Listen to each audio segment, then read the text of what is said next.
Hello વિદ્યાર્થી મિત્રો, સ્વાગત છે તમારું મારી યુટ્યુબ ચેનલ આરકે એગ્રી કોચિંગમાં. આપણે કંઈક કૃષિ કરંટ અફેર એટલે કે એગ્રીકલ્ચરનું જે વર્તમાન પ્રવાહ છે એના વિશે જોઈતા હતા, જેમાં આપણે અગાઉ 5 લેક્ચર જોઈ ગયા છે, જેમાં 4 લેક્ચર છે એ 2025 માટેનું બધું કરંટ અફેર આપણે કવર કરેલ છે. ત્યાર પછીનો એક લેક્ચર છે એ 2026ના જાન્યુઆરીથી આપણે કન્ટિન્યુ કરેલ છે, અને હવેનો જે આજનો લેક્ચર છે એ કૃષિ કરંટ અફેરના 2026 નો બીજો લેક્ચર તેમજ 2025 થી આપણે શરૂઆત રાખીએ તો છઠ્ઠો લેક્ચર છે. તો હવે આ લેક્ચરમાં જે આપણે 2026 નો જે પહેલો લેક્ચર આપણે જોઈ ગયા છીએ, એમાં જે આપણે સ્ટોપ કરેલું હતું ત્યાંથી આપણે પાછા કન્ટિન્યુ કરવાના છીએ કે લાઈન બાય લાઈન જે કૃષિમાં 2026માં થયું હતું એ બધા વિશે આપણે ચર્ચા કરવાના છીએ. તો આપણે આ લેક્ચરની શરૂઆત કરતા સૌપ્રથમ જોઈશું વિશ્વ વર્લ્ડ વોટર ડે, કે આપણે દર વર્ષે બધા દિવસો ઉજવતા હોઈએ છીએ એ જ રીતના આખા વિશ્વમાં એક દિવસને વિશ્વ જળ દિવસ તરીકે ઉજવીએ છીએ. તો એની તારીખ યાદ રાખવાની છે, ત્યારબાદ એમાં જે થીમ છે એ પણ તમારે ખાસ યાદ રાખવાની છે. અને મેં તમને બધામાં જે થીમ છે 2025ની જે થીમ હતી એનું પણ તમને કીધેલું છે, અને 2026માં જે થીમ છે એની પણ આપણે ચર્ચા કરવાના છીએ. અને એ તમારે બે થીમ યાદ રાખવાની છે, કેમ કે ઘણીવાર તમને 2025ની થીમ પણ પૂછી શકે છે અને લેટેસ્ટ 2026ની થીમ પણ પૂછી શકે છે. તો પહેલા જોઈએ વિશ્વ જળ દિવસ છે, આપણે વર્લ્ડ વોટર ડે છે, કઈ તારીખે ઉજવીએ છીએ? તો યાદ રાખજો 22 માર્ચના રોજ ઉજવીએ છીએ. શું કામ ઉજવવામાં આવે છે? તો જળ વિશે છે વધારેમાં વધારે જાગૃતતા ફેલાવવા, કે જે આપણે પાણીનો બગાડ કરીએ છીએ પાણીનો બગાડ ઓછો કરીએ અને આપણે જે આવનારી પેઢી છે એ પાણીનો ઉપયોગ ભરપૂર કરી શકે, એના માટે અત્યારે આપણે પાણીનો બચાવ કરવો જોઈએ. ભલે આપણી પાસે 75 to 80% બરોબર છે, અથવા તો 70 થી 75% આપણે કહીએ તો પાણી છે, આપણી પાસે દરિયો છે, પણ એ દરિયો શું છે, કોઈ પણ કામનો નથી, કે એમાંથી જે પાણી આપણે મળે છે એ પાણીનો આપણે સીધો ઉપયોગ એટલે કે ડાયરેક્ટ છે પીવા માટે ઉપયોગ નથી કરી શકતા, કે અન્ય કોઈ પણ કામ માટે છે આપણે પાણીનો ઉપયોગ કરી શકતા નથી. આપણી પાસે જે મીઠા પાણીનું જેટલું આપણી પાસે જે જથ્થો છે બહુ સીમિત છે, તો એના માટે આપણે જે પાણી છે એને બચાવવું જોઈએ, તેમજ આવનારી પેઢી માટે છે ઉપયોગી બની રહે તે રીતના આપણે એનો ઉપયોગ કરવો જોઈએ. તો આ બધી જે જાગૃતતા ફેલાવવા માટે છે કે આપણા યુનાઇટેડ નેશન દ્વારા દર વર્ષે બરોબર 22 માર્ચના રોજ વિશ્વ જળ દિવસ એટલે કે વર્લ્ડ વોટર ડે ઉજવવામાં આવે છે. સ્વીકૃતિ તારીખ એટલે કે ભાઈ કયા તારીખે છે સ્વીકૃત કરવામાં આવ્યું કે ભાઈ દર વર્ષે આપણે આ વિશ્વ જળ દિવસ છે 22 માર્ચના રોજ ઉજવશું? તો ડિસેમ્બર 1992માં યુનાઇટેડ નેશન એટલે કે સંયુક્ત રાષ્ટ્ર દ્વારા છે નક્કી કરવામાં આવ્યું કે 22 માર્ચે આપણે દર વર્ષે વિશ્વ જળ દિવસ તરીકે ઉજવશું. તો પ્રથમ ઉજવણી ક્યારે થઈ? તો 1992માં છે વાત કરી હોય બરોબર, યુનાઇટેડ નેશને તો 1993માં બરોબર, 22 માર્ચ 1993ના રોજ પ્રથમવાર વિશ્વમાં જળ દિવસ તરીકે ઉજવણી થઈ હતી. વર્ષ 2026ની થીમ હતી વોટર એન્ડ જેન્ડર બરોબર. વોટર અને જેન્ડર એટલે કે પાણી અને આપણા જે લિંગ છે, મતલબ કે આપણે સ્ત્રી પુરુષ છે એની સાથે છે પાણીને સરખાવવામાં આવ્યું હતું અને આવ્યું છે, મતલબ કે 2026ની આ થીમ છે. વર્ષ 2025ની થીમ હતી ગ્લેશિયર પ્રિઝર્વેશન, કે જે આપણે ખબર છે કે જે હિમ નદીઓ છે બરોબર છે, એ બધી જે નદીઓ છે જે બરફથી ઢંકાયેલ છે, તો એ બધી શું કે ગ્લોબલ વોર્મિંગના કારણે છે પીગળવા માંડેલી છે, અને પીગળવાના કારણે એનું પાણી છે શું થાય છે, વ્યય થતું જાય છે. તો આપણે આ ગ્લેશિયર છે એને પ્રિઝર્વ કરવું જોઈએ, કે આપણે જે ગ્લોબલ વોર્મિંગ માટેના જે આપણે વાયુઓ છે આપણા દ્વારા છોડવામાં આવે છે, મતલબ કે આપણા દ્વારા જે બધી પ્રક્રિયાઓ કરીને જે વાયુ છે એ વાતાવરણમાં ફેલાવવામાં આવે છે એને કંટ્રોલ કરવાનો, અને આપણે જે ગ્રીન હાઉસ ગેસીસ છે એને ઓછો કરીને આપણે આ ગ્લેશિયરનું પ્રિઝર્વેશન કરવાનું છે. સંબંધિત SDG એટલે કે સસ્ટેનેબલ ડેવલપમેન્ટ ગોલ બરોબર છે, કે આપણો જે યુનાઇટેડ નેશન સંયુક્ત રાષ્ટ્રો છે એના દ્વારા 17 ગોલ નક્કી કરવામાં આવેલા છે, કે આ 17 ગોલ ઉપર આપણે વધારેમાં વધારે ફોકસ કરશું, જેનાથી આપણે આવનારી પેઢીને છે આપણી બધું જે પ્રકૃતિમાંથી જે વસ્તુ મળેલ છે એને આપણે અર્પણ કરી શકીએ. તો આ 17 ગોલ છે એમાંથી એક છઠ્ઠો ગોલ, બરોબર, કયો છઠ્ઠો 6 નંબરનો ગોલ છે સસ્ટેનેબલ ડેવલપમેન્ટ ગોલ નંબર 6 છે ક્લીન વોટર એન્ડ સેનિટેશન, એટલે કે આપણે ચોખ્ખું પાણી વાપરીએ અને તેમજ એને શુદ્ધ રાખીએ અને જે આપણે આવનારા જે ભવિષ્ય છે એના માટે ઉપયોગી બની રહે. તો યાદ રાખજો, વિશ્વ જળ દિવસની તારીખ કઈ હતી? 22 માર્ચ અને એની વર્ષ 2026 ની થીમ છે વોટર એન્ડ જેન્ડર અને વર્ષ 2025 ની થીમ હતી ગ્લેશિયર પ્રિઝર્વેશન. તો તમને આમાંથી ડાયરેક્ટ તમને પૂછી શકે કે ભાઈ કયા તારીખે આપણે વિશ્વ વોટર ડે ઉજવીએ છીએ તેમજ એની 2025 અને 2026 ની થીમ શું હતી એ તમને પૂછી શકે છે. તો ખાસ એ તારીખ યાદ રાખજો તેમજ એના જે થીમ છે એ યાદ રાખજો. ત્યાર પછી છે વિશ્વ મોસમ વિજ્ઞાન દિવસ અથવા તો હવામાન દિવસ અથવા તો આપણે ઇંગ્લિશમાં કહીએ તો વર્લ્ડ મીટિયોરોલોજીકલ ડે. પાણી દિવસ જ્યારે પૂરો થાય એનાથી શરૂઆત થાય છે આપણી વર્લ્ડ મીટિયોરોલોજીકલ ડે એટલે કે હવામાન દિવસ, કે ભાઈ જે હવામાન ખાતામાં જે આપણે જે બી આગાહી કરતા હોઈએ છીએ, બરોબર છે, તો એના પ્રમાણે એના માટે છે આપણે દર વર્ષે એક દિવસ નક્કી કરવામાં આવેલો છે જેનું નામ છે 23 માર્ચ, બરાબર, સોરી મતલબ એ દિવસ છે 23 માર્ચ. તો દર વર્ષે આપણે 23 માર્ચે વર્લ્ડ મીટિયોરોલોજીકલ ડે એટલે કે વિશ્વ મોસમ દિવસ અથવા તો હવામાન દિવસ તરીકે ઉજવીએ છીએ. હવે આપણે એમ થાય તો ઉજવણીની સ્થાપના ક્યારે થઈ હતી, બરોબર છે, તો 23 માર્ચ 1950 ના રોજ દર વર્ષે આપણે વર્લ્ડ મીટિયોરોલોજીકલ ડે એટલે કે વિશ્વ મોસમ વિજ્ઞાન દિવસની ઉજવવાની શરૂઆત કરેલી હતી. શું કામ? તો ત્યારે વર્લ્ડ મીટિયોરોલોજીકલ ઓર્ગેનાઇઝેશન, બરોબર, વર્લ્ડ મીટિયોરોલોજીકલ ઓર્ગેનાઇઝેશન આ કઈ ઓર્ગેનાઇઝેશન છે કે જે આખા વિશ્વમાં જે હવામાનના જે હવામાન વિશે આગાહી કરતું હોય, બરોબર, આખા વિશ્વનો હવામાન વિશે આગાહી કરતું હોય તેમજ આખા વિશ્વમાં ક્યાં કઈ જગ્યાએ સુનામી આવવાની છે, વાવાઝોડું આવવાનું છે, ક્યાં વરસાદ વધારે પડવાનો છે, ક્યાં ઓછો પડવાનો છે, તેમજ આપણે જે કુદરતી બધી આફતો છે તેનું પહેલા શું કરે છે, પોતાનું અનુમાન લગાડે છે, પોતાના જે ઇન્સ્ટ્રુમેન્ટ છે એનાથી અનુમાન લગાડે છે અને આખા વિશ્વને ચેતવે છે. તો વર્લ્ડ મીટિયોરોલોજીકલ ઓર્ગેનાઇઝેશન છે તે ઓર્ગેનાઇઝેશનની સ્થાપના છે 23 માર્ચ 1950 ના રોજ કરવામાં આવી હતી. એટલા માટે દર વર્ષે 23 માર્ચનો જે દિવસ છે એને આપણે વર્લ્ડ મીટિયોરોજીકલ ડે તરીકે ઉજવીએ છીએ. વર્લ્ડ મીટિયોરોજીકલ ઓર્ગેનાઇઝેશન વિશે જોઈએ તો એનું વડું મથક જીનીવા સ્વિટ્ઝરલેન્ડમાં આવેલું છે. માતૃ સંસ્થા છે સંયુક્ત રાષ્ટ્રો દ્વારા છે તેનું સંચાલન કરવામાં આવે છે.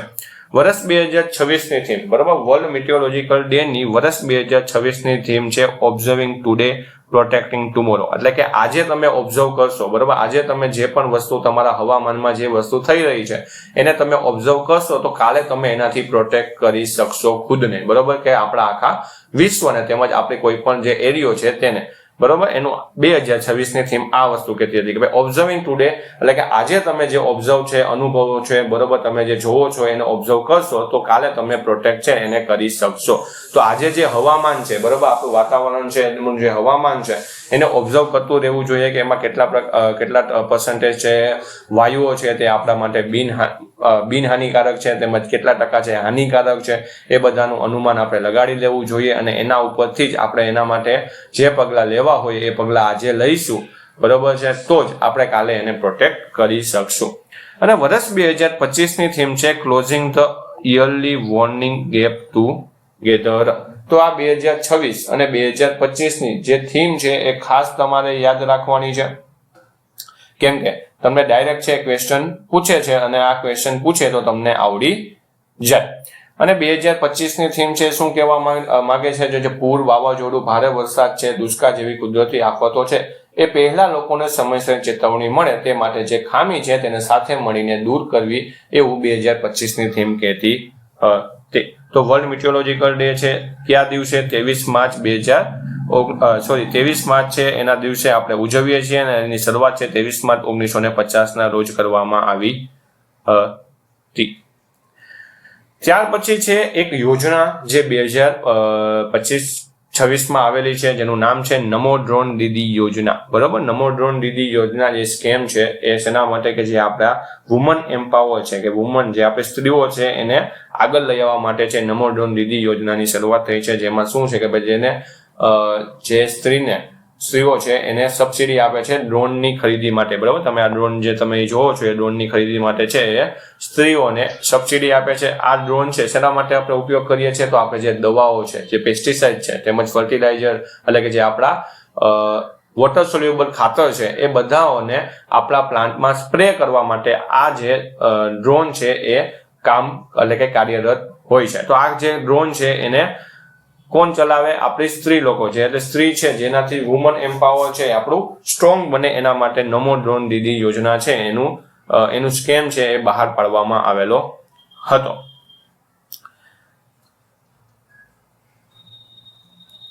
નમો ડ્રોન દીદી યોજના વિશે જોઈએ તો યોજનાનું નામ છે નમો ડ્રોન દીદી યોજના, બરોબર. જેમાં સત્તાવાર શુભારંભ ક્યારે થયો હતો, 30 નવેમ્બર 2023 રોજ છે આની શરૂઆત કરી હતી. તેના દ્વારા રોજ વિકસિત ભારત સંકલ્પ યાત્રા દરમિયાન વડાપ્રધાન નરેન્દ્ર મોદી દ્વારા કરવામાં આવી હતી.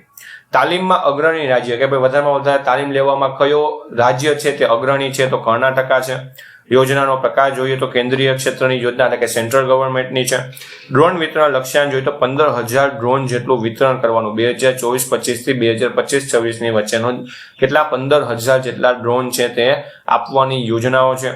ડ્રોનની ખરીદીની સબસિડી તો 80%, મહત્તમ 8 લાખ એટલે કે તમે 10 લાખનું તમે જો એ ડ્રોન લ્યો છો તો તેમાંથી તમને 8 લાખ જેટલી શું મળે છે, સબસિડી મળે છે, બરોબર. અથવા તો તમે 8 લાખનું લીધું હોય તો એમાંથી 80% એના 80% બરોબર તમને શું જે સબસિડી છે તે મળવા પાત્ર છે. પણ કોના, તમે જો સ્ત્રીના નામે લ્યો તો AIF લોન પર વ્યાજ સહાય એટલે કે એગ્રીકલ્ચરલ ઇન્ફ્રાસ્ટ્રક્ચર ફંડ છે એના દ્વારા લોન પર જે બાકીના જે બચેલા જે પૈસા તમે ભરવાના થતા હોય એ પણ એના માટે પણ તમે શું લોન લઈ શકો છો.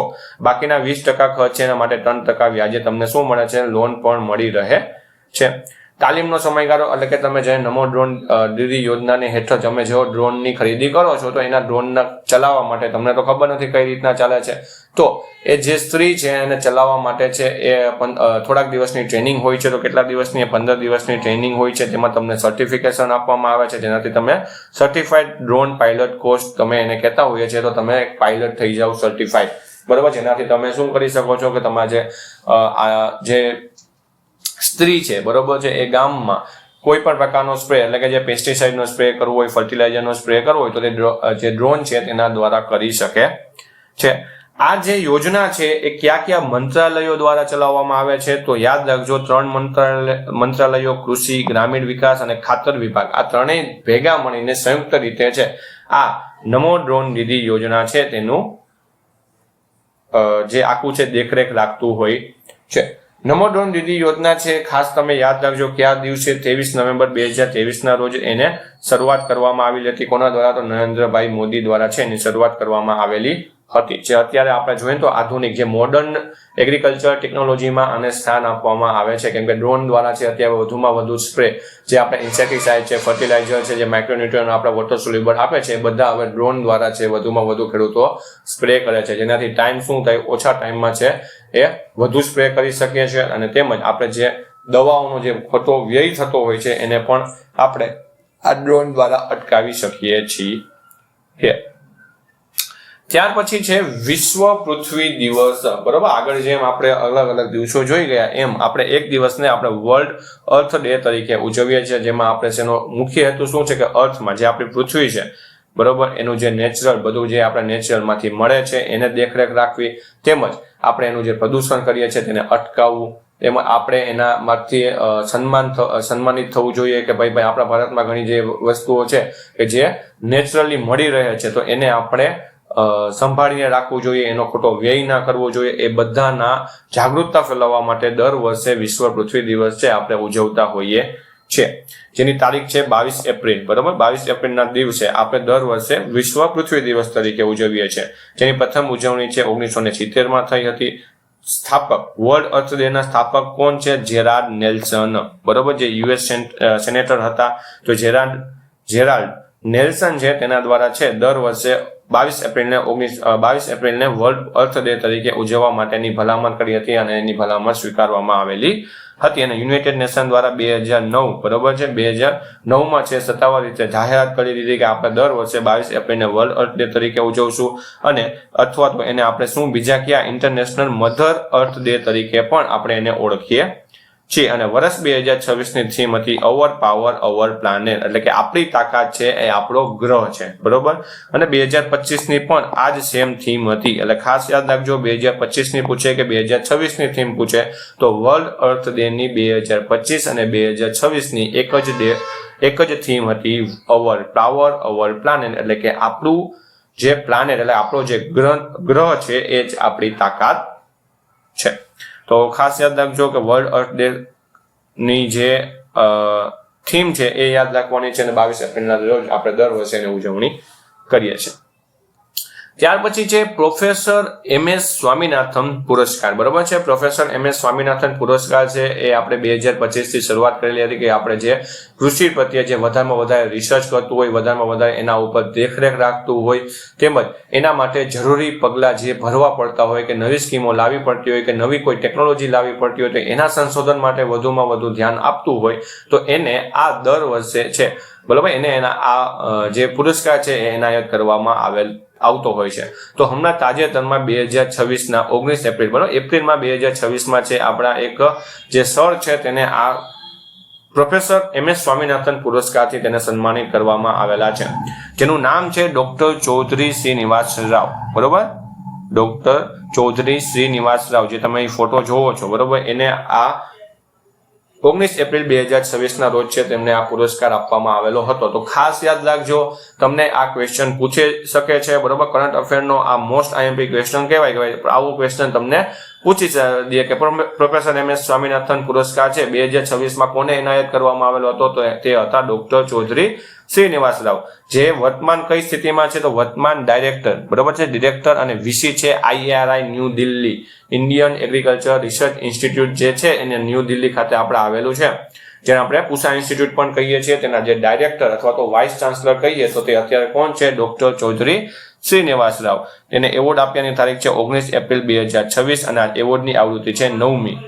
મુખ્ય સંશોધન ક્ષેત્ર બરોબર કે ભાઈ આ જે આપણા ચૌધરી શ્રીનિવાસ રાવ છે તો એને શું રિસર્ચ કરેલું છે તો તેને માટી આરોગ્ય એટલે કે જે જમીન છે સોઇલ છે એના હેલ્થ માટે, તેમજ જળ કાર્યક્ષમતા એટલે કે વોટર માટે, તેમજ ક્લાઇમેટ રિઝિલિયન્ટ એગ્રીકલ્ચર એટલે કે જે આપણું એગ્રીકલ્ચર માટે જે ક્લાઇમેટ છે એના ઉપર વધુમાં વધુ રિસર્ચ કરેલું છે કે ભાઈ કયું ક્લાઇમેટ છે કેના માટે વધુ પ્રિફર છે અને ક્લાઇમેટમાં કેવો ચેન્જ આવવાથી પ્લાન્ટમાં કયા કયા પ્રકારનો ચેન્જ થાય છે બરોબર, એ બધી વિશે રિસર્ચ છે આપણા ડોક્ટર ચૌધરી શ્રીનિવાસ રાવે કરેલું છે. તેના માટે જ એને આ પ્રોફેસર MS સ્વામીનાથન પુરસ્કાર આપવામાં આવેલો છે.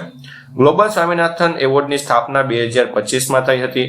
પ્રથમ ગ્લોબલ MS સ્વામીનાથન એવોર્ડ કોને આપવામાં આવેલો હતો તો નાઇજેરિયાના વૈજ્ઞાનિક પ્રોફેસર અડમોલા એડનને બરોબર છે. પ્રોફેસર અડેમોલા એડેનલને છે પ્રથમ પ્રોફેસર MS સ્વામીનાથન પુરસ્કાર આપવામાં આવેલો હતો.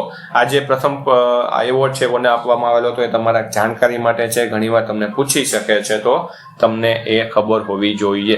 તાજેતરમાં આપણે કોને ડોક્ટર ચૌધરી શ્રીનિવાસ રાવને આ એવોર્ડ છે એ આપવામાં આવેલો હતો અને એનું સન્માન કરવામાં આવેલું હતું. ત્યાર પછી છે પીલીભીતમાં ભારતનું પ્રથમ બાસમતી ઓર્ગેનિક ડેમો ફાર્મ બરોબર. પીલીભીત બરોબર જે આપણા ઉત્તર પ્રદેશમાં આવેલું છે.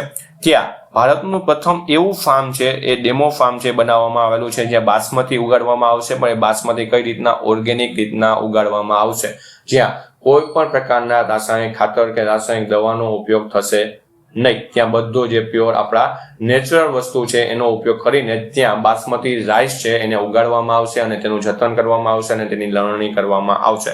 તો આના માટે પીલીભીતમાં બરોબર છે પ્રથમ બાસમતી ઓર્ગેનિક ડેમો ફાર્મ બરોબર. આપણા ભારતમાં ક્યાંય હજી આવું કોઈ ડેમો ફાર્મ છે બનાવવામાં નથી આવેલું રાઈસ માટે, તો પહેલું છે પીલીભીત, તેમાં આ જે રાઈસ માટે છે પ્રથમ ઓર્ગેનિક ડેમો ફાર્મ બનાવવામાં આવેલ છે. તો તમને MCQમાં પૂછી શકે છે કે ભાઈ નીચેનામાંથી કઈ જગ્યાએ ભારતનું પ્રથમ બાસમતી ઓર્ગેનિક ડેમો ફાર્મ બનાવવામાં આવવાનું છે તો પીલીભીત જે ક્યાં આવેલું છે ઉત્તર પ્રદેશ ખાતે આવેલું છે. પ્રોજેક્ટનું નામ છે ભારતનું પ્રથમ બાસમતી ઓર્ગેનિક ડેમો ફાર્મ. સ્થળ છે ટાંડા વિજયસિંહ ગામ, પીલીભીત, ઉત્તર પ્રદેશ રાજ્યમાં. સંસ્થા જોઈએ તો વાણિજ્ય અને ઉદ્યોગ મંત્રાલય અપેડા દ્વારા. બરોબર છે. કોના દ્વારા આ સંસ્થા, કયા સંસ્થા દ્વારા છે આ ડેમો ફાર્મની રચના કરવામાં આવશે? તો અપેડા જે વાણિજ્ય અને ઉદ્યોગ મંત્રાલયના અંડરમાં છે. લીઝનો સમયગાળો જોઈએ તો 70 વર્ષ. બરોબર. ત્યાંની જે જમીન છે 70 વર્ષ સુધી લીઝ એટલે કે ભાડે લેવામાં આવેલી છે કે જ્યાં 70 વર્ષ સુધી આ ડેમો ફાર્મ છે ત્યાં રહેશે. એટલે કે એવું નથી કે ભાઈ 70 વર્ષ સુધી રાઈસ રહેશે, રાઈસ નીકળી જશે, પાછા રાઈસ ઉગાડવામાં આવશે, પણ દર વખતે રાઈસ જે ઉગાડવામાં આવશે એ ઓર્ગેનિકલી એટલે કે કોઈ પણ રાસાયણિક ખાતર કે પેસ્ટિસાઇડ વગર છે એ રાઈસ ઉગાડવામાં આવશે. ફાળવવામાં આવેલી જમીન જોઈએ તો 7 એકર જેટલી જમીન છે ઉત્તર પ્રદેશે ફાળવેલી છે. મુખ્ય ઉદ્દેશ્ય જોઈએ તો ઓર્ગેનિક બાસમતી ખેતી, ખેડૂત તાલીમ અને નિકાસ પ્રોત્સાહન માટે આ ફાર્મ છે એ બનાવવામાં આવેલું છે. તો ખાસ યાદ રાખજો ક્યાં બનાવવામાં આવેલું છે અને કયા પાક માટે બનાવવામાં આવેલું છે. ત્યાર પછી 2026ના આપણે મેમાં એક હજારીબાગ છે એમાં ભારતનું પ્રથમ મોટી ખેતી એટલે કે જે પિયર ફાર્મિંગ કહીએ છીએ એનું ક્લસ્ટર બન્યું હતું. બરાબર. તમને ડાયરેક્ટ ક્વેશ્ચન પૂછે ભારતમાં પ્રથમ મોટી ખેતી ક્લસ્ટર કઈ જગ્યાએ બન્યું છે? તો હજારીબાગ જે આપણે ઝારખંડમાં આવેલું છે, જે આપણા મોતી છે. બરાબર. આપણે મોતીની જે ખેતી કરતા હોય એના પ્રોત્સાહન આપવા માટે આ સેન્ટર છે એ બનાવવામાં, ક્લસ્ટર છે એ બનાવવામાં આવેલું છે. વિગત જોઈએ તો ભારતનું પ્રથમ મોટી ખેતી ક્લસ્ટર છે હજારીબાગ ઝારખંડના ખાતે બનાવવામાં આવેલું છે. સંબંધિત મુખ્ય યોજના કે કયા યોજના હેઠળ છે આ વર્ક કરશે? તો પ્રધાનમંત્રી મત્સ્ય સંપાદન યોજના છે એના અંડરમાં છે આ ક્લસ્ટર છે બનાવવામાં આવશે. નાણાકીય રોકાણ જોઈએ તો 22 કરોડ જે રૂપિયા છે કેન્દ્ર અને રાજ્ય સરકાર દ્વારા ફાળવવામાં આવેલો છે કે ઝારખંડનો રાજ્ય સરકાર તેમજ આપણી જે સેન્ટ્રલ ગવર્મેન્ટ છે એ બંને દ્વારા છે એમાં ફાળવણી કરવામાં આવશે. સત્તાવાર જાહેરાત સમય છે ઓગસ્ટ 2024 છે એના દ્વારા આપણે આની જાહેરાત કરેલી હતી. પાયલોટ પ્રોજેક્ટની શરૂઆત છે 2019-20માં પાયલોટ પ્રોજેક્ટની શરૂઆત થઈ ગઈ હતી. મુખ્ય ફાયદો જોઈએ તો ગ્રામીણને જે આજીવિકા છે તેમજ બિનપરંપરાગત કૃષિ આવકમાં વધારો કરવો એ એનો મુખ્ય ફાયદો છે તેમજ એનું મુખ્ય લક્ષ્ય છે. વર્ષ 2026માં શું કામ ચર્ચામાં હતું? કેમ કે આપણે જે અત્યાર સુધી આપણે મોતીનું જે પ્રોડક્શન કરવાનું હતું એની પહેલી લણણી છે આપણે 2026માં થઈ હતી. બરાબર છે. પ્રથમ સફળ લણણી એટલે કે ફર્સ્ટ કોમર્શિયલ હાર્વેસ્ટ આપણા મોતીઓ જે મોતી છે એનો જે ફર્સ્ટ કોમર્શિયલ હાર્વેસ્ટ છે 2026માં થયું હતું. એના માટે છે આપણે આ 2026માં ચર્ચામાં આવેલું હતું. બાકી એની શરૂઆત 2024માં છે એ સત્તાવાર રીતના જાહેરાત થઈ ગઈ હતી. તેમજ પાયલોટ પ્રોજેક્ટો 2019-20માં જ શરૂ થઈ ગયા હતા. જેમાં શું હોય કે ખેડૂતો છે એ જે આપણા મોતી છે એનો ખેતી કરી શકે જેનાથી એની આજીવિકા આગળ વધે તેમજ બિનપરંપરાગત જે કૃષિ છે એમાં પણ આવકમાં વધારો થાય. જ્યાં પણ કોઈ આપણે જે જમીનમાં જે વસ્તુ થતી હોય છે એ ત્યાં આપણે કરી નથી શકતા તો એને આ રીતના જે દરિયા કિનારા છે ત્યાં મોતીઓની ખેતી કરીને તેને શું થાય છે આવકમાં વધારો થાય છે. તેમજ આપણા ભારત માટે પણ એ સારામાં સારી વાત કહેવાય. તો એના માટે ક્લસ્ટર બનાવવામાં આવેલું હતું હજારીબાગમાં. તો એ યાદ રાખવાનું છે અને 2026ના એટલે ચર્ચામાં હતું કેમ કે એની પહેલી લણણી કરવામાં આવેલી હતી. તો તમને એ પણ પૂછે કે આપણે જે મોતી છે એની ખેતી કરવામાં આવેલી હતી જે આ યોજના બરોબર એના માટે ક્લસ્ટર હજારીબાગમાં બન્યું છે. તો એમાં પહેલી લણણી છે કયા વર્ષમાં કરવામાં આવેલી હતી? તો 2026માં. પણ એની શરૂઆત 2024માં થઈ ચૂકી હતી. ત્યાર પછી છે કપાસ ઉત્પાદકતા મિશન એટલે કે કોટન પ્રોડક્શન મિશન. બરોબર છે. તો આપણે આ કોટન પ્રોડક્ટિવિટી મિશન છે એની ચર્ચા આપણે અગાઉ પણ કરી ચૂક્યા છીએ પણ તે થોડુંક વધારે ચર્ચામાં છે તો આપણે એને યાદ રાખવું જરૂરી છે કેમ કે એ તમને ડાયરેક્ટ ક્વેશ્ચન પૂછી શકે છે. અત્યારે તાજેતરમાં બહુ અત્યારે જે યોજના છે તે ચાલી રહી છે બરોબર એના માટે ફાળવણી છે અત્યારે હમણાં કરવામાં આવશે. અત્યારે વેરિફિકેશન છે ચાલુ છે. મિશનનું નામ છે કપાસ ઉત્પાદકતા મિશન જેનો સમયગાળો આપણે વાત કરેલી હતી 5 વર્ષ 2026 થી 2031 સુધીનો. મંજૂર કરાયેલ બજેટ છે 5,659.22 કરોડ રૂપિયા જે તમારે કોઈ યાદ રાખવાની જરૂરિયાત નથી. નોડલ મંત્રાલય યાદ રાખજો ક્યાં મંત્રાલય? તો કૃષિ મંત્રાલય અને કાપડ મંત્રાલય છે એના દ્વારા સંયુક્ત રીતે આપણે આ કપાસ ઉત્પાદકતા મિશન છે એ ચાલવાનું છે. ખાલી કૃષિ મંત્રાલય દ્વારા આ ચલાવવામાં નથી આવતું. તેની સાથે કાપડ મંત્રાલય છે એના દ્વારા પણ આ બંને ભેગા મળીને આ મિશન છે ચલાવે છે. એનું એક વિઝન છે 5F. યાદ રાખજો કપાસ ઉત્પાદક મિશનનું 5F વિઝન છે એટલે કે ફાર્મ ટુ ફાઈબર એટલે કે ફાર્મમાંથી ફાઈબર મળે. ફાઈબર છે ફેક્ટરીમાં જાય બરોબર છે. Farm to fibre to factory ફેક્ટરીમાંથી ફેશન એટલે કે આપણે જે ફેશનેબલ કપડાં બને છે તે, અને ફેશનેબલ ટુ ફોરેન એટલે કે આપણું જે અહીં જે કપાસ ઉગે છે એમાંથી જે કાપડ બને છે એ કાપડ આપણે ક્યાં ફોરેનમાં એક્સપોર્ટ કરી શકીએ અને આપણું જે ઇકોનોમિક છે એને વધારી શકીએ. તો આ 5F છે એ કપાસ પ્રોડક્શન મિશનનું એક શું કહેવાય લક્ષ્ય છે તેમજ વિઝન છે. 2031 સુધીમાં કપાસનું એક લક્ષ્યાંક છે કે 498 લાખ ગાંસડી એટલે કે એક ગાંસડી પર 170 કિલોગ્રામ થાય તો એવા 4,98,00,000 જે ગાંસડી છે એનું ઉત્પાદન કરવાનું છે. ઉત્પાદકતા લક્ષ્યાંક છે 755 કિલોગ્રામ પર હેક્ટર સુધી લઈ જવાનું. બરાબર છે. અત્યારે કેટલું છે 440 કિલોગ્રામ પર હેક્ટર જેટલું આપણે પ્રોડક્શન મળે છે. બરાબર. 440 કિલોગ્રામ પર હેક્ટર જેટલું કપાસનું આપણે અત્યારે પ્રોડક્શન હાલમાં મળે છે તો એને ક્યાં લઈ જવાનું 755 કિલોગ્રામ પર હેક્ટર. અને લાભાર્થી ખેડૂતો આશરે 32 લાખ જેટલા ખેડૂતોને છે આનો લાભ મળશે એવું આપણી જે સરકાર છે તે કહે છે. મુખ્ય વિશેષતાઓ જોઈએ અથવા તો કાર્ય જોઈએ તો બીજ નવીનતા એટલે કે નવા બીજોનું બીજ છે એને લઈ આવવા, પાકના નુકસાનને અટકાવવા માટે ઉચ્ચ ઉપજ આપતી વેરાયટી છે એને આપણે પ્રોડક્શન કરવું, જીવાત પ્રતિરોધક એટલે કે પેસ્ટ રેઝિસ્ટન્સ અને આબોહવા અનુકૂળ બીજ જાતોનો વિકાસ કરવો. તો આ મિશનમાં ખાલી એવી વાત નથી કે પ્રોડક્શન જ વધારવું, પણ એવી જાતોને વિકસાવવી કે જેનાથી શું થાય પ્રોડક્શનમાં તો વધારો થાય, ત્યારબાદ ડિઝીઝ જે રોગ આવે છે બરોબર રોગ કે આપણે જે જીવાત આવે છે એને પણ અટકાવી શકાય. તેમજ એના માટે આપણે ઓછો રાસાયણિક જે દવાઓ છે એનો ઉપયોગ કરીએ એટલે કે આબોહવા પણ અનુકૂળ થઈ જાય. તો હાઈ ઇલ્ડિંગ વેરાયટી છે બધી વસ્તુ બનાવવા માટે પણ આ મિશનની અંદર કામ કરવામાં આવશે. જે બધી આપણી યુનિવર્સિટીઓ છે જે રિસર્ચ સ્ટેશન છે તેને આના માટે કાર્યરત કરવામાં આવશે. અદ્યતન ખેતી તકનીકો, ઉચ્ચ ઘનતા વાવેતર પ્રણાલી એટલે કે હાઈ ડેન્સિટી પ્લાન્ટિંગ સિસ્ટમ છે એનું જોર કરવામાં આવશે. જે કપાસ છે આપણે વધારે જોઈએ તો બે હાર વચ્ચેનું અંતર છે આપણે 5 ફૂટથી વધારે હોય છે. વધારે પૂરતા ખેડૂત આપણે વાવતા હોઈએ છીએ તો આમાં શું કરવામાં આવશે કે જે અંતર છે 3 ફૂટ બરોબર 3 ફીટ એટલે કે 60 સેન્ટીમીટર જેટલું અંતર છે બે પ્લાન્ટના હાર વચ્ચે. બરોબર. જે પ્લાન્ટ હોય એની હાર કરેલી હોય એ બે વચ્ચે કેટલું 60 સેન્ટીમીટર અને પ્લાન્ટ ટુ પ્લાન્ટ છે 30 સેન્ટીમીટર અથવા તો 60 સેન્ટીમીટર જેટલું સ્પેસ છે રાખવામાં આવે, જેનાથી હાઈ ડેન્સિટી પ્લાન્ટિંગમાં આપણે કપાસ વાવે અને જેનાથી આપણે વધુમાં વધુ ઈલ્ડ મળે અને આપણા ખેડૂતો છે એને વધુમાં વધુ આવક થાય એના માટે પણ આ કાર્યરત છે. આધુનિકરણ અને ગુણવત્તા જોઈએ તો જીનિંગ ક્ષેત્રે કચરા પેટીનું પ્રમાણ 2% ઓછું કરવા માટે એકમોનું આધુનિકરણ અને લેબોરેટરીને અપગ્રેડ કરવી એટલે કે આપણે જે જીનિંગમાં જે પ્રોસેસ થતું હોય એમાં જે કપાસ છે એમાં વધારે કચરો તમને જોવા મળે. આપણે સાઠી છે તેમજ આપણે જે કાલા કહીએ છીએ કાલા પણ એમાં આવેલા હોય છે કે અન્ય બીજી વસ્તુઓ છે ભૂસો હોય એ પણ એની સાથે ચોંટાયેલું હોય છે. તો એના કારણે શું કે જીનિંગમાંથી જ્યારે દોરો બનતો હોય છે ત્યારે એમાં ઘણી બધી તકલીફો થતી હોય છે અને દોરો થોડોક નબળો હોય છે. તો એમાંથી શું કરવાનો ઈરાદો છે કે ભાઈ 2% જેટલો ઓછો કચરો એટલે કે જે કચરો છે એમાં કેટલો 100% તો કચરો આપણે સાફ નથી કરી રાખવાના કે 100% આપણો કપાસ છે જે રૂ છે એને સાફ નથી રાખવાના. તો એમાંથી શું કે 2%થી પણ ઓછો કચરો છે એમાં રહે એનું પણ એક ધ્યાન રાખવામાં આવશે.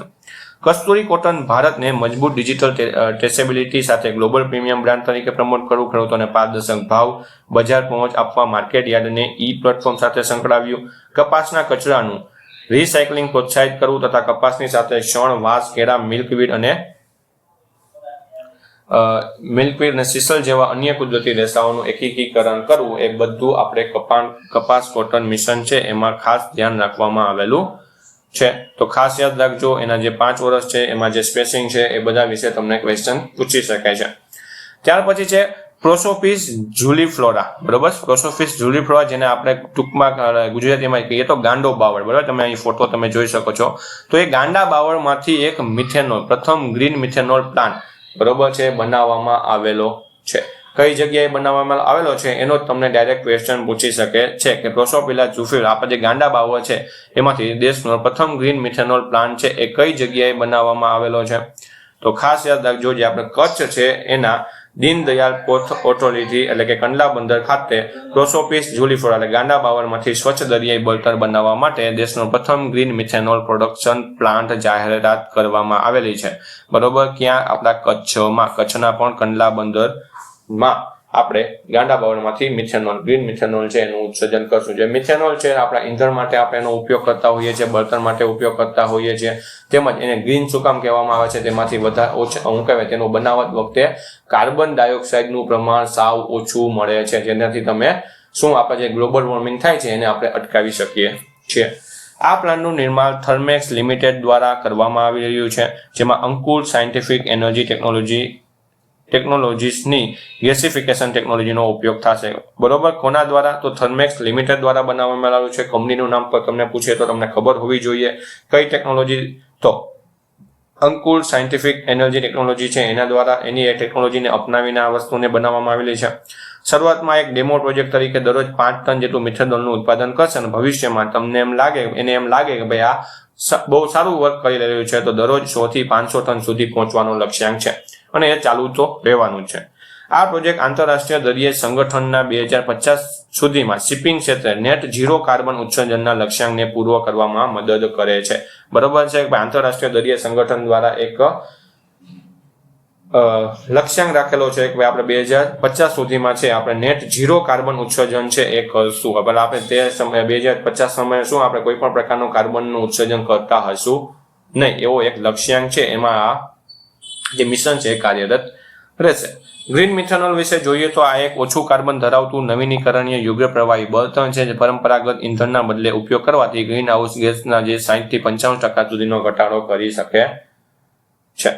પ્રોસોપિલસ જુલીફ્લોરા એટલે કે ગાંડા બાવળ વિશે આપણે થોડું ઘણું માહિતી લઈએ તો આ મૂળ મેક્સિકન આક્રમક વનસ્પતિ છે. 1920ના દાયકામાં ભારતમાં આવી હતી અને 1961માં રણીકરણ અટકાવવા ગુજરાતમાં વાવવામાં આવી હતી. બરાબર. આપણા ગુજરાતમાં શું કામ વાવવામાં આવી હતી? જે રણ છે એ વધુમાં વધુ આગળ વધે નહીં એના માટે આ ગાંડા બાવળને વાવવામાં આવેલો હતો, જે ક્યાંથી મેક્સિકનમાંથી લઈ આવવામાં આવેલું હતું. તેને ગુજરાતમાં ગાંડો બાવળ, ઉત્તર ભારતમાં વિલાયતી કીકર અને તમિલનાડુમાં વેલી કથન તરીકે ઓળખવામાં આવે છે. સમય જતાં વનસ્પતિ કચ્છના બન્ની ઘાસના મેદાનોમાં આક્રમક રીતે ફેલાઈને સ્થાનિક ઇકોસિસ્ટમ અને જૈવ વિવિધતાને નુકસાન પહોંચાડી રહી છે અને આ પ્લાન્ટની આ સમસ્યાનું ઉર્જામાં રૂપાંતર થશે.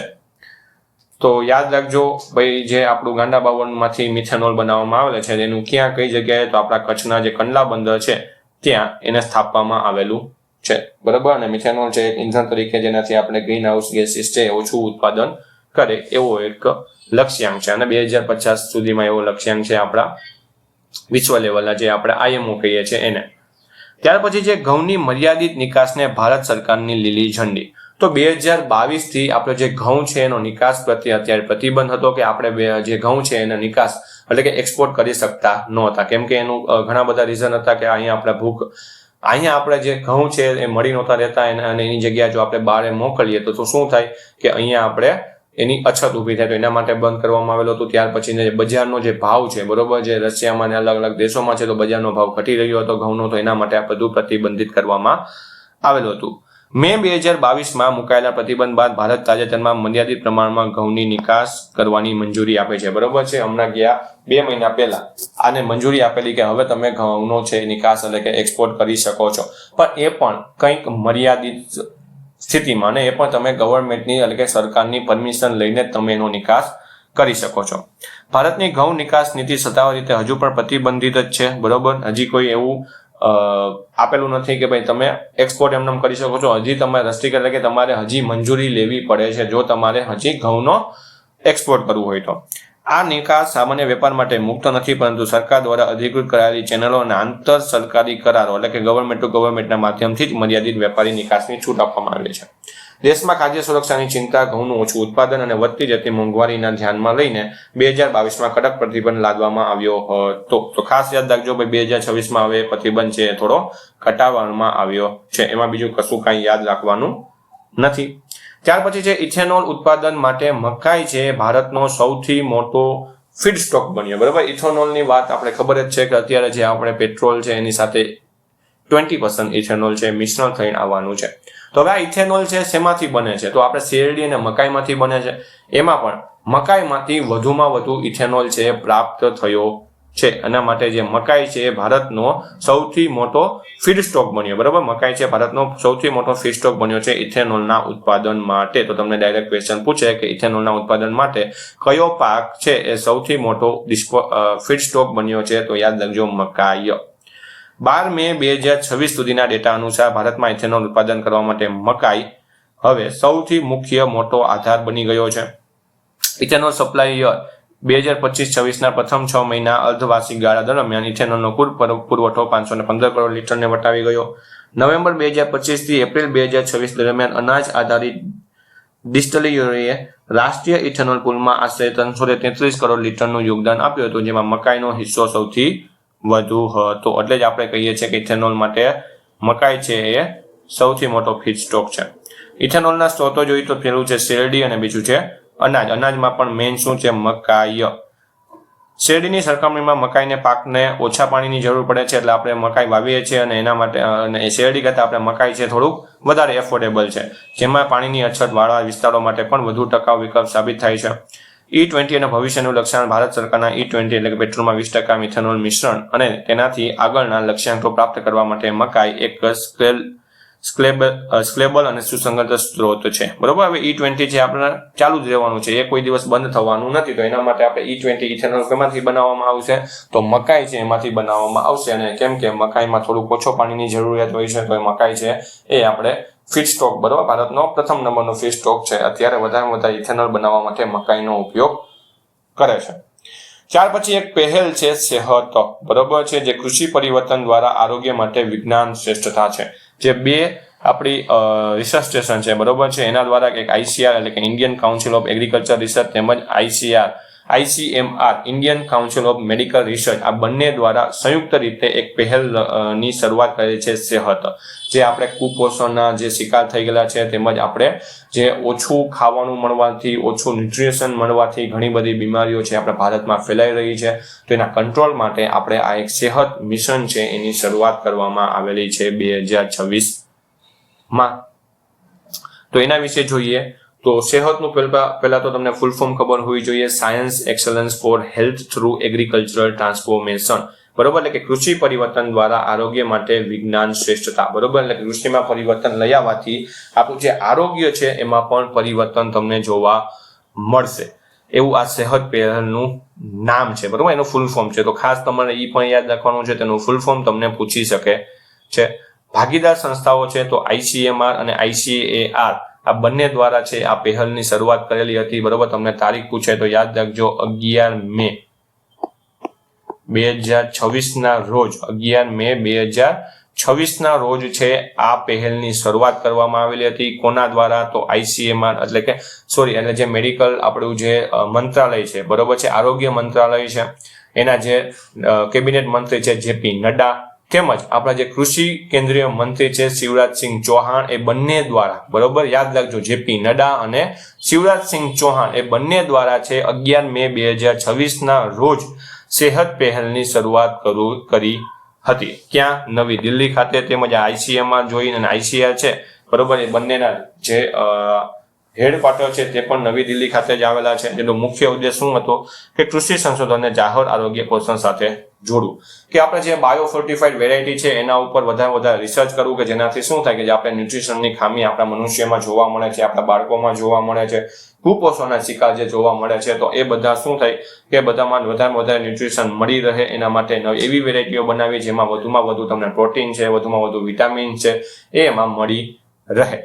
તો પહેલા તો જે ICMR છે તે શું નક્કી કરશે? મેડિકલ રિસર્ચ છે તે નક્કી કરશે કે અત્યારના સિનેરિયા પ્રમાણે ભાઈ આપણા મનુષ્ય છે એમાં કયા ન્યુટ્રિશનની ખામી છે વધુ જોવા મળે છે, અને આ જે ખામી છે વધુ જોવા મળે છે તો એ કયા તત્વોના કારણે છે ખામી આપણે દૂર કરી શકશું. તો એ બધી વસ્તુ છે પાછું કોને કહેશે? ICR એટલે કે ઇન્ડિયન કાઉન્સિલ ઓફ એગ્રીકલ્ચર રિસર્ચને એ વસ્તુ કહેશે.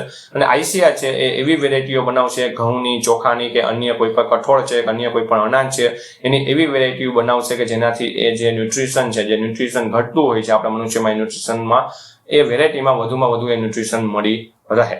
તો આ બંને દ્વારા એક આ પહેલની શરૂઆત કરેલી છે. અભિગમ તો ક્યુરેટિવ, પ્રિવેન્ટિવ હેલ્થકેર તરફ છે.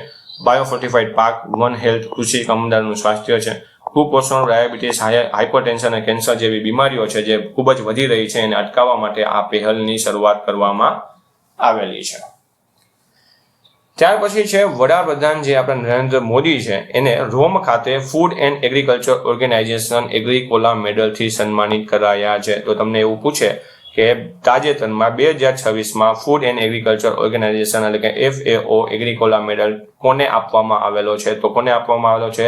આપણા વડાપ્રધાન નરેન્દ્રભાઈ મોદીશ્રીને આપવામાં આવેલો છે. જે વધારે ખેતી ઉપર ધ્યાન આપતા હોઈએ છીએ, ગ્રામીણ વિકાસ ઉપર ધ્યાન આપતા હોઈએ છીએ, તેમજ આપણા ખાદ્ય પદાર્થો ઉપર વધારે ફોકસ રાખતા હોય તો એને દર વર્ષે આ એવોર્ડ છે એનાયત કરવામાં આવે છે. તો 2026માં આપણે નરેન્દ્રભાઈ મોદીને છે આ એવોર્ડ એનાયત કરવામાં આવેલો હતો. કોના દ્વારા? ફૂડ એન્ડ એગ્રીકલ્ચર ઓર્ગેનાઇઝેશન દ્વારા. એવોર્ડનું નામ છે એગ્રીકોલા મેડલ.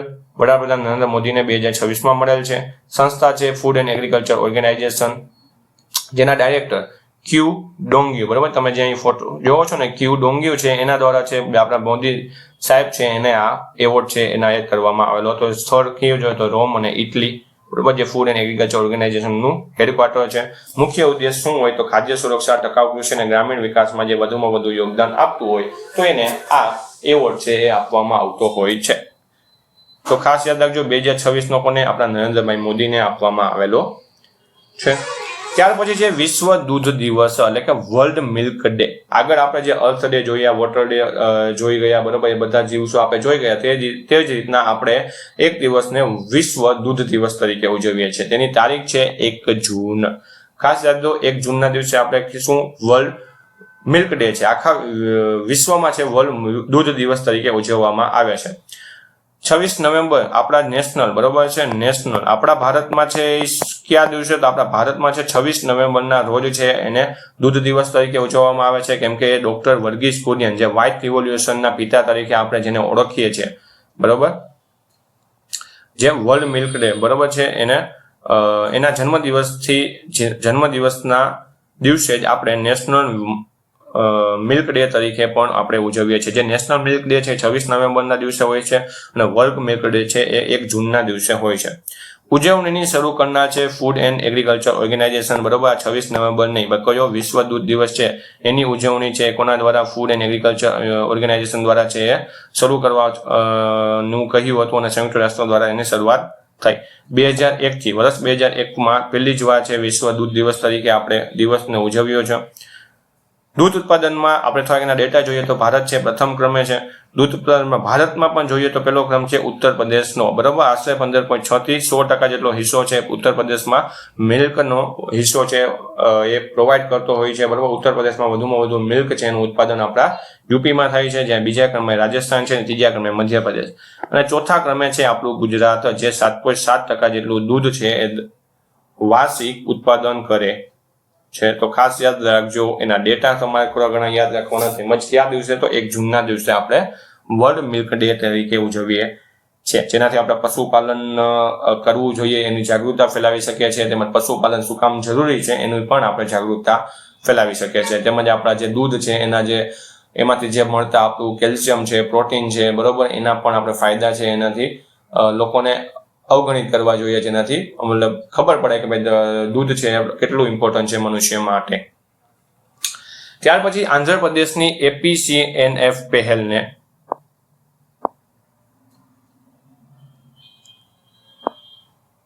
2026નો વૈશ્વિક ફૂડ પ્લેનેટ પ્રાઇઝ છે આપવામાં આવેલો છે. એવોર્ડનું નામ જોઈએ તો food planet prize 2026, food planet prize 2026. વિજેતા છે Andhra Pradesh community management natural farming. ઇનામી રકમ છે $1.5 million. એવોર્ડ આપનાર સંસ્થા છે કલ્ટ વર્કફોર્સ ફાઉન્ડેશન, બરાબર, કલ્ટ વર્કફોર્સ ફાઉન્ડેશન. APCNF ની શરૂઆત જોઈએ તો આંધ્રપ્રદેશ કોમ્યુનિટી મેનેજ નેચરલ ફાર્મિંગની શરૂઆત છે 2016માં રાયથુ સાધિકાર સંસ્થાના અંડરમાં કરવામાં આવેલી હતી, બરોબર છે. હવે ખાલી યાદ રાખવાનું છે કે આ સંસ્થા જે છે Andhra Pradesh community manage natural farming છે સંસ્થા છે, શું કાર્ય કરે છે? તો એ કાર્ય કરે છે કે ભાઈ વધારેમાં વધારે નેચરલ ફાર્મિંગ કરવું. આપણા જે રાસાયણિક જે ખાતરો છે એનો ઉપયોગ ઓછો કરવો, રાસાયણિક દવાઓનો ઉપયોગ ઓછો કરવો, કૃત્રિમ ખાતરોનો ઉપયોગ ઓછો કરવો, આ બધી વસ્તુનો ઉપયોગ ઓછો કરીને નેચરલી જે વસ્તુ આપણે મળતી હોય એનો ઉપયોગ કરીને આપણે ફાર્મિંગ કરવું જોઈએ.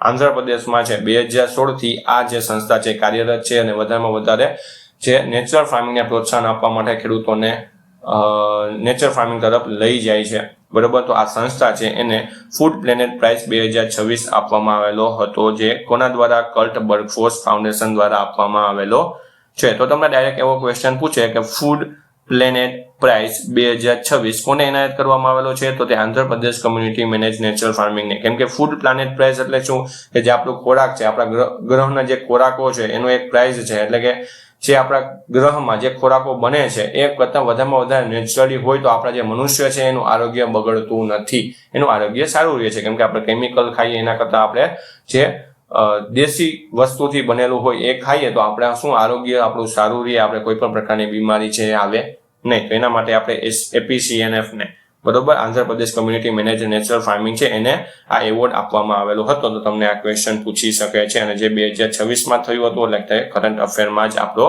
આવતો હોય છે. ત્યાર પછી છે વિશ્વ પર્યાવરણ દિવસ એટલે કે જેને આપણે વર્લ્ડ એન્વાયરમેન્ટલ ડે કહીએ છીએ. તો આપણે દર વર્ષે 5 જૂનને વર્લ્ડ એન્વાયરમેન્ટલ ડે એટલે કે પર્યાવરણ દિવસ તરીકે ઉજવીએ છીએ, જે પર્યાવરણની જાળવણી માટે છે કે જે વધુ વૃક્ષો લગાવવો જોઈએ, કચરાનો યોગ્ય નિકાલ કરવો, પાણીનો બચતપૂર્વક ઉપયોગ કરવો, ઉર્જાનો કાર્યક્ષમ ઉપયોગ કરવો અને પર્યાવરણ મિત્ર જીવનશૈલી અપનાવો. બરાબર, આ બધી વસ્તુ છે વર્લ્ડ એન્વાયરમેન્ટલ ડે નું એક હેતુ છે. અન્ય નામ તો ઇકો ડે તરીકે અથવા તો WED ટૂંકમાં કહી શકીએ છીએ. પ્રથમ ઉજવણીની જાહેરાત છે 1972માં સ્ટોકહોમ પરિષદમાં થઈ હતી. પ્રથમ વિશ્વ પર્યાવરણ દિવસ છે 5 જૂન 1973ના દિવસ છે એ ઉજવવામાં આવેલો હતો. દર વર્ષે છે આ દિવસ છે અલગ અલગ આપણા દેશોમાં ઉજવાતો હોઈએ છીએ, બરોબર, જેથી તેને યજમાન દેશ તરીકે કહેવામાં આવે છે. તો દર વર્ષે યજમાન દેશ છે બદલતા રહેતા હોઈએ છે. 2026માં યજમાન વર્ષ 2026 નો દેશ છે અઝરબૈજાન. બરોબર, અઝરબૈજાન છે 2026માં વર્લ્ડ પર્યાવરણ દિવસ તરીકે ત્યાં મહોત્સવ કરેલો હતો. તેને અલગ અલગ કાર્યક્રમો કર્યા હતા. તેના માટે જાગૃતિ ફેલાવવા માટે ઘણી બધી પહેલો કરેલી હતી. તો દર વર્ષે છે અલગ અલગ કરતા હોય તો 2026માં અઝરબૈજાન દ્વારા છે આ દિવસને ઉજવવામાં આવ્યો હતો એ દેશમાં, જેની થીમ હતી inspired by nature for climate for our future. બરોબર છે, ઇન્સ્પાયર્ડ એટલે કે આપણે જે ઇન્સ્પાયર થાય છે, બરોબર, આપણે જે કેને કે મોટિવેશન મળે છે નેચરમાંથી મળે છે, કેના માટે તો આપણા ક્લાઇમેટ માટે તેમજ આપણા ફ્યુચર માટે. 2025ની યજમાની કોની પાસે હતી? દક્ષિણ કોરિયા, સાઉથ કોરિયા પાસે હતી અને 2025ની થીમ હતી એન્ડિંગ પ્લાસ્ટિક પોલ્યુશન એટલે કે પ્લાસ્ટિક પ્રદૂષણનો અંત. નોડલ સંસ્થાના કેમ્પેન જોઈએ તો United nation of the environmental pollution. તો આ જે ખાસ યાદ રાખવાનું છે 2026ની યજમાની કોના દ્વારા, કયા દેશ દ્વારા? તો અઝરબૈજાન દ્વારા કરવામાં આવેલી હતી. 2025ની યજમાની કે તો દક્ષિણ કોરિયા દ્વારા કરવામાં આવેલી હતી. 2026ની થીમ છે inspired by nature for climate for our future અને વર્ષ 2025ની થીમ છે એન્ડિંગ પ્લાસ્ટિક પોલ્યુશન. બરોબર, વિશ્વ પર્યાવરણ દિવસ જે 5 જૂનના દિવસે આપણે દર વર્ષે ઉજવીએ છીએ. ત્યાર પછી છે ભારત વિશ્વનો સૌથી મોટો નારિયેળ ઉત્પાદક દેશ બન્યો. બરાબર, 2026ના લેટેસ્ટ ડેટા પ્રમાણે જે કોકોનટનું પ્રોડક્શન કરતો દેશ છે એમાં ઇન્ડિયા કેટલામાં નંબરે? ભારત છે એ પહેલા ક્રમાંકે આવી ગયો છે. અને આ જ વર્ષમાં બજેટ 2026-27માં આપણે નારિયેળ છે એના માટે અલગ અલગ સ્કીમો લેવામાં આવેલી છે કે જે જૂની નારિયેળીઓ છે તેને નવી નારિયેળીઓમાં ફેરવી અને સારામાં સારી વેરાયટીનો ઉપયોગ કરીને વધારેમાં વધારે વાવેતર કરવું એ આપણો 2026-27ના બજેટમાં એક લક્ષ્યાંક નક્કી કરેલ છે. નારિયેળમાં ઉત્પાદનમાં ભારતનો કેટલામો ક્રમ છે? પ્રથમ ક્રમે છે. વૈશ્વિક ઉત્પાદનમાં 30.37% જેટલું કોકોનટનું પ્રોડક્શન ખાલી ભારત એકલો કરે છે. કેટલા વિસ્તારમાં આપણે નારિયેળની ખેતી થાય છે? તો 12,390,000 હેક્ટર જેટલી જમીનમાં આપણે નારિયેળ છે એનું પ્રોડક્શન થાય છે, વાવેતર છે. વાવેતર વિસ્તાર છે 2165.20,000 હેક્ટર. નવી યોજનાની જાહેરાત નારિયેળ પ્રોત્સાહન યોજના એટલે કે કેન્દ્રીય બજેટ 2026-27માં યોજનાની વાત કરેલી હતી. એમાં જૂના અને બિન ઉત્પાદક વૃક્ષો છે એના સ્થાને નવી ગુણવત્તાયુક્ત જાતોને છોડ વાવી ઉત્પાદકતા તથા સ્પર્ધાત્મકતામાં વધારવી. મુખ્ય ઉત્પાદક રાજ્યોમાં તો કર્ણાટક પહેલા નંબરે છે, ત્યારબાદ તમિલનાડુ, કેરળ છે. વાવેતર વિસ્તારમાં સૌથી આગળ હોય તો કેરળ હોય છે, પણ ઉત્પાદનમાં કોણ પહેલા નંબરે છે? કર્ણાટકમાં. ખાસ યાદ રાખજો કોકોનટ એના ઉત્પાદકમાં પહેલા નંબરે હોય તો કર્ણાટક અને વાવેતર વિસ્તારમાં કે વિસ્તારમાં આપણે વાવેતર વધુ ક્યાં જોવા મળે છે? તો કેરળમાં જોવા મળે છે. અને નારિયેળ પર નપતા લોકો તો અંદાજિત 10 મિલિયન એટલે કે 1 કરોડ ખેડૂતો સહિત આશરે 30 મિલિયન લોકો છે એ કોકોનટ ઉપર પોતાનું જીવન ગુજારે છે અને એના ઉપર આધાર રાખે છે. તો ખાસ યાદ રાખજો કોકોનટ છે એ ભારત છે કેટલા ઉત્પાદકમાં કેટલામાં નંબરે? પહેલા નંબરે છે. તેમજ આપણા ભારતમાં કર્ણાટક છે પહેલા નંબરે ઉત્પાદકમાં છે, કે કેરળ છે વાવેતરના વિસ્તારની દ્રષ્ટિએ પહેલા નંબરે છે. જમ્મુ ખાતે ભારતનું 7મું પ્રાદેશિક હવામાન કેન્દ્ર છે એ શરૂ થયું એટલે કે રિજનલ મેટ્રોલોજીકલ સેન્ટર છે એની મતલબ એ ક્યાં બનાવવામાં આવેલું? જમ્મુ કાશ્મીર ખાતે. કેટલામું છે? 7મું. બરોબર, તમને ક્વેશ્ચન પૂછે કે જમ્મુ કાશ્મીર ખાતે ભારતનું 7મું જમ્મુ ખાતે ભારતનું કેટલામું પ્રાદેશિક હવામાન કેન્દ્ર શરૂ થયું? તો 7મું. બરાબર. આપણે ઇન્ડિયન મિટીઓરોલોજીકલ ડિપાર્ટમેન્ટ છે એના આપણે જોવા જઈએ તો IMD છે એ બધું આપણા ભારતમાં કોઈ પણ પ્રકારની કુદરતી આફત આવવાની હોય તો એનું પહેલા અનુમાન લગાડી લેતું હોય છે. આપણે વરસાદ આવવાની છે, જે કેને કે આપણી સિસ્ટમ બનવાની છે, સિસ્ટમ ક્યાંથી ઉદ્ભવી, ક્યાંથી આવી, કેટલા વિસ્તારમાં છે, વધારે વરસાદ પડવાનો છે, આ બધી માહિતી આપણે IMD દ્વારા મળતી હોય છે. તો હવે આ IMD છે એના રિજનલ સેન્ટર પર હોવાના છે કે જે અલગ અલગ જગ્યા હોય જેથી અલગ અલગ વાતાવરણનું છે તે શું કહીએ ડેટા લઈ શકે તેમજ એને જોઈ શકે, તેને એનો આખો રિસર્ચ કરી શકે છે. તો તે જ એના માટે હવે જમ્મુમાં પણ આપણે 7મું પ્રાદેશિક હવામાન કેન્દ્ર બનાવવામાં આવેલું છે. નવા કેન્દ્રનું નામ છે 7મું પ્રાદેશિક હવામાન કેન્દ્ર એટલે કે રિજનલ મિટીઓરોલોજીકલ સેન્ટર. સ્થળ છે જમ્મુ. ઉદ્ઘાટનની તારીખ હતી 5 જૂન 2026. કોના દ્વારા? તો કેન્દ્રીય મંત્રી ડોક્ટર જીતેન્દ્ર સિંહ દ્વારા છે એનું ઉદ્ઘાટન કરવામાં આવેલું હતું. લાભાર્થીમાં જોઈએ તો જમ્મુ કાશ્મીર, લડાખ અને હિમાચલ પ્રદેશમાં જેટલું હવામાનની જે પણ વસ્તુ પરિસ્થિતિ છે એનો સચોટ અને સાચો આન્સર મેળવવા માટે આ રિજનલ સેન્ટર છે બનાવવામાં આવેલું છે. મુખ્ય સેવાઓ જોઈએ તો જિલ્લાવાર આગાહી કરવી, પૂર અને હિમપ્રાત એટલે કે જે આપણે કેને કે ભાઈ હિમાલયની જે બરફ છે તે ઓગળવામાં આવેલો છે. બરોબર. એની બધી જે મુખ્ય ચેતવણીઓ છે તે આના દ્વારા કરવામાં આવેલી છે. મુખ્ય સંસ્થા છે ઇન્ડિયન મિટીઓરોલોજીકલ ડિપાર્ટમેન્ટ. બરોબર. જે આપણી મુખ્ય સંસ્થા છે એનું આવડું શું કહેવાય છે? એક રિજનલ સેન્ટર કહેવામાં આવે છે. તો આજનો જે આપણો લેક્ચર છે અહીં પૂર્ણ થાય છે. આપણે આ 2026ના જે ડેટા છે એ તમને વાત કરેલી. બરોબર. કયા દિવસો ઉજવવામાં આવેલા છે, એની 2 થીમો છે એના વિશે ચર્ચા કરેલી. આપણે પ્રોડક્શનમાં પહેલા નંબરે કેમાં કોકોનટમાં આવેલા છે એના વિશે ચર્ચા કરેલી. તો આ બધું જે કરંટ અફેર છે એ તમને પૂછી શકે છે. તો ખાસ તમારે યાદ રાખવાનું છે. જો તમને આ વિડીયો ગમ્યો હોય તો વિડીયોને લાઈક કરી દેજો. તમે જે ગ્રામ સેવકની તૈયારી કરતા મિત્રો છે તેને શેર કરજો અને હજુ સુધી મારી ચેનલ સાથે જોડાયા ના હોય તો જોડાઈને સબસ્ક્રાઇબ કરી દેજો. અને આની જે PDF છે એનું જે નીચે ડિસ્ક્રિપ્શનમાં લિંક આપેલી છે, બ્લોગ આપેલી છે, વેબસાઇટમાં જશો તો તેમાંથી તમે Google Driveમાં તમે રિક્વેસ્ટ મોકલી શકશો. હું રિક્વેસ્ટ એક્સેપ્ટ કરીને તમને આ જે PDF છે તમને ફ્રીમાં પ્રોવાઈડ કરી આપવાનો છું. તેમજ આપણે જે કૃષિ ઇજનેરી છે, કૃષિ અર્થશાસ્ત્ર છે, એન્ટોમોલોજી છે, બરોબર, વિસ્તરણની જે PDF છે આપણે એપ્લિકેશનમાં જે નીચે લિંક આપેલી છે કૃષિકલ્પ કરીને એમાં તમને મળી રહેવાની છે.